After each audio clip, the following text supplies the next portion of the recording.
Test là phải test ở giữa đồng không mông quạnh vậy nè các bạn, gió ào ào ha,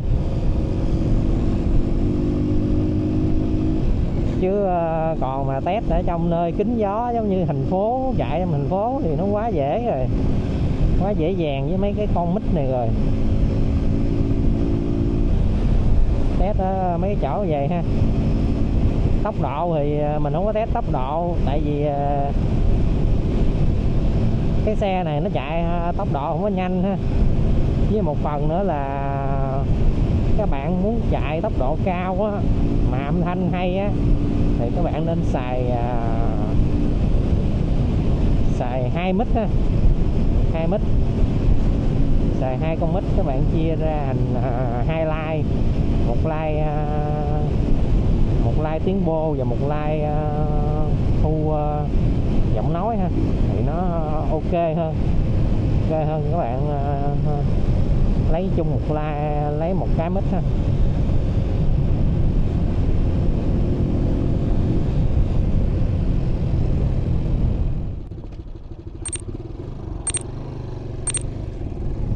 Còn đây là DJI Mix 2 và DJI Action 5 ha.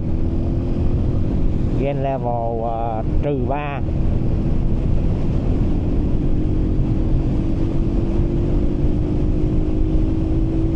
Test nơi đồng không mông quạnh.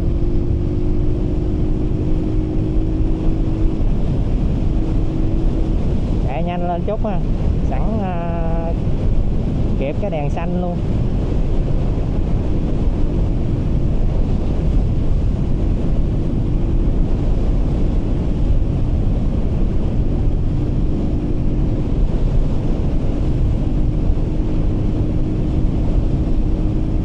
Nơi đồng không mông quạnh chạy tầm 7-80 ha, gió rất là dữ nha các bạn.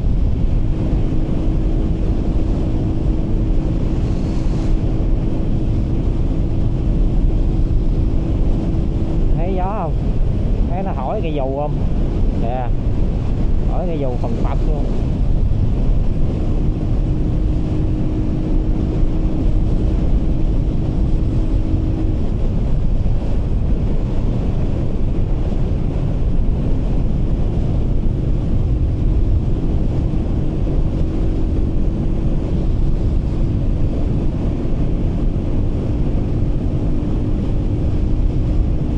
Gain level đang để là -3.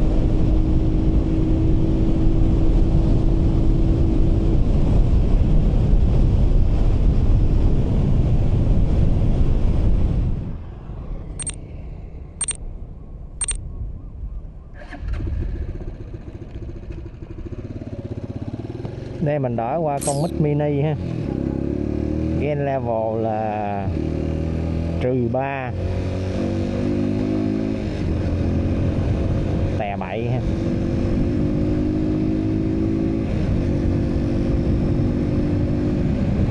Cũng test ở nơi đồng không mông quạnh nè các bạn. Đồng không mông quạnh nhiều gió ha.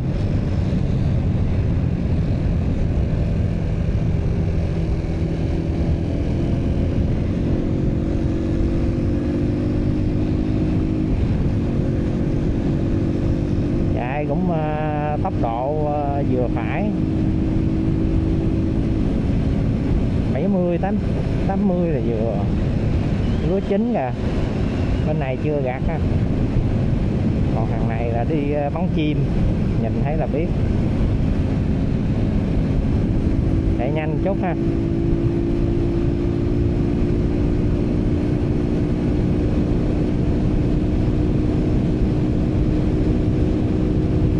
Nè, xe này nó chỉ chạy được tầm này là ok à, lên nữa cũng được nhưng mà nó hơi lâu ha, với lại nó rướng cái máy lắm. Này sắp lại nhông dĩa thì ok.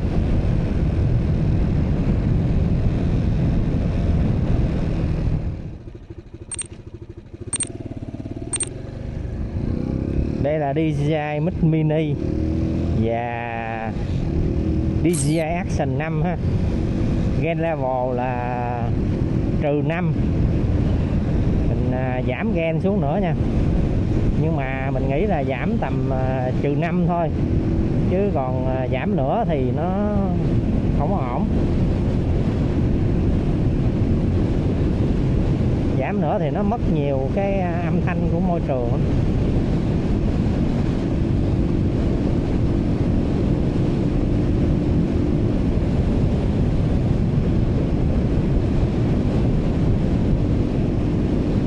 Cũng chạy nhanh lên chút rồi, cũng nơi đồng không mong quạnh.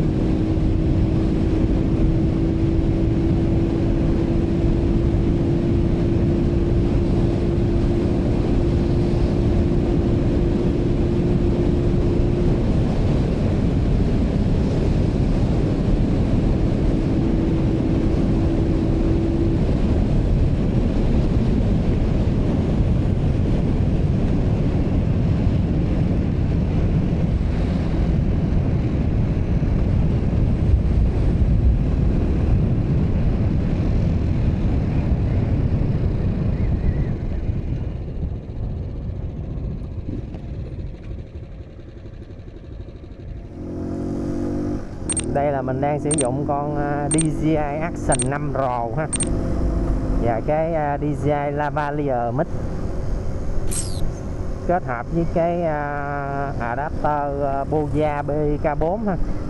Mình test tiếp trong cái môi trường giống như cái con DJI Mix Mini và DJI Mix 2 ha. Giờ trời cũng có nhiều gió nha các bạn, test nơi đồng không mong quạnh vậy nè cho nó chính xác ha.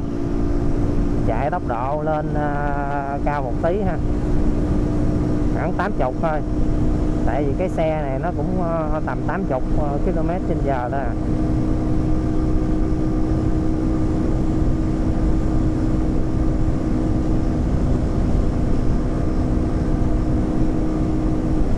Đó.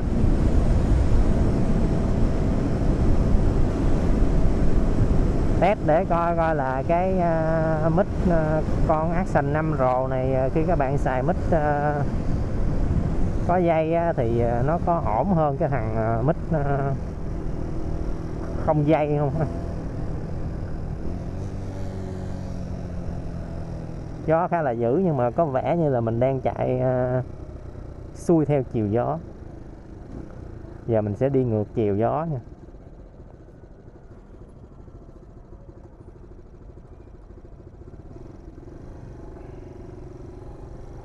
Quay lại ngược chiều gió nè. Đó. Nè các bạn thấy mấy cái cây không? Cái cây nó gió thổi dữ lắm ha. Đây là ngược chiều nè.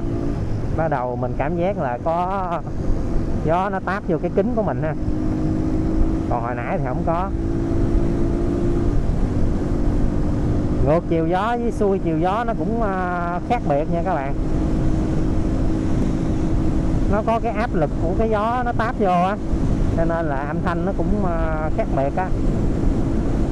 Nhiều khi mình chạy rồi mình chạy xuôi chiều gió rồi mình tưởng âm thanh nó hay, nhưng mà thực chất nó không phải á. Nó khác biệt, cho nên là mình phải test hết các trường hợp. Mà đặc biệt là nếu mà các bạn test gió ngược á mà âm thanh nó ok á thì coi như là nó ok ha. Nó vậy đó.